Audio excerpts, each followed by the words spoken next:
All right, folks, this is hopefully your very first lesson on scratching, okay? The first principle behind scratching, or the first lesson you should learn, there's just basically 4 movements, okay? The initial one, we're not going to actually do a scratch. What we're going to do is we're going to be moving the record forwards and backwards. Anyone who can do scratching or is a magic turntabalist, you may think this is a bit wacko, but then again, you have to think there are people out there who have not got the foggiest, okay? They look at you and they think, what the hell are you doing? And believe me, I look at you and I think, what the hell are you doing as well? I admire you, it's brilliant, okay? What I'm going to do is show the total nutter beginner 4 moves, which is the basis for starting to learn to scratch. Okay, you get your record. Now, first of all, what do you need? What sounds, okay? You can actually use virtually any single sound, okay? Ideally, acapellas. What are acapellas? They are parts of the record or CD where you've only got someone talking or perhaps someone singing with no music. The other one is you can use sounds. You can actually buy CDs and you can buy vinyl records with just what are called breaks on, and quite often there's 1 or 2 tracks where they've just got something called samples, and that's what a lot of DJs will use. You'll hear them say use 1, 2, 3 break. That's just on the record. There's nothing else there. That's all there is. 1, 2, 3 break, or the fresh sound. Okay, what I have here is this. Okay, now then, first practice, 4 moves. Find the beginning first. Volume up, find that beginning, okay? Now, you'll see a lot of DJs, what they have is a piece of paper or something with a line across it. Piece of paper in the middle of the vinyl. Now, that is actually showing them whereabouts, the precise places where that scratch starts, okay? I've got a tiny black line there, which is roughly where I know to start. So, get hold of the record. Now then, again, where do you touch the record? Where do you hold it? There are different places, okay? The ideal place is in the middle, 1 finger or 2, it doesn't matter. There's no need to put your hand flat, okay? That's for future lessons, okay? Some people, they'll move along the side of the record here. One important factor though, is when you're actually starting to scratch, okay, what you shouldn't do is you should not at any time try and slow the platter down, okay? If you can see, I'll show you.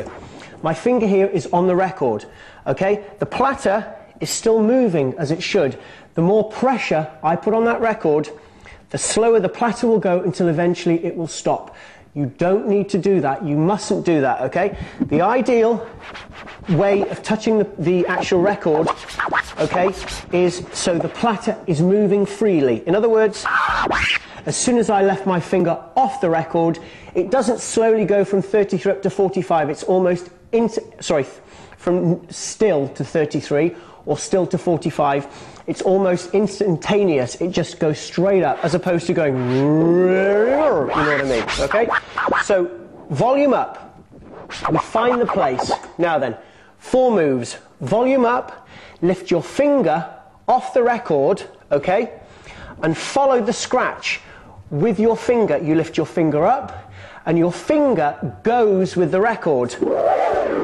Grab it back, volume down, pull the record back with your finger. I'll show you. Up, find it here, across with the scratch, volume down, record back. Okay? We'll do it fast.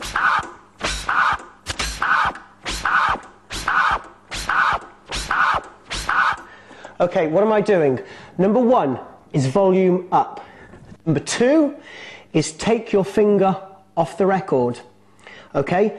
This is all number 2. And as the scratch is the sound, you can hear the sound as that's actually playing, you need to have your finger above that precise point.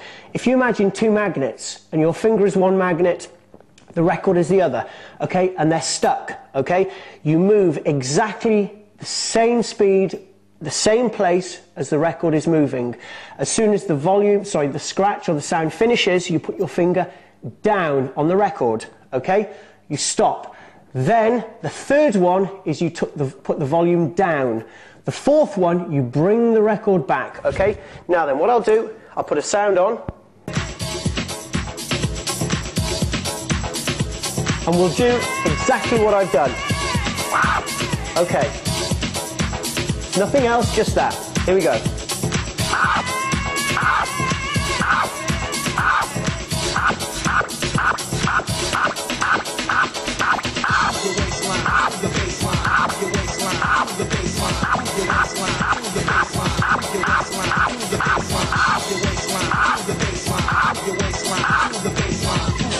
Okay, lesson number 1. I hope I've been a help. Practice and enjoy. That's what it's all about. Bye-bye.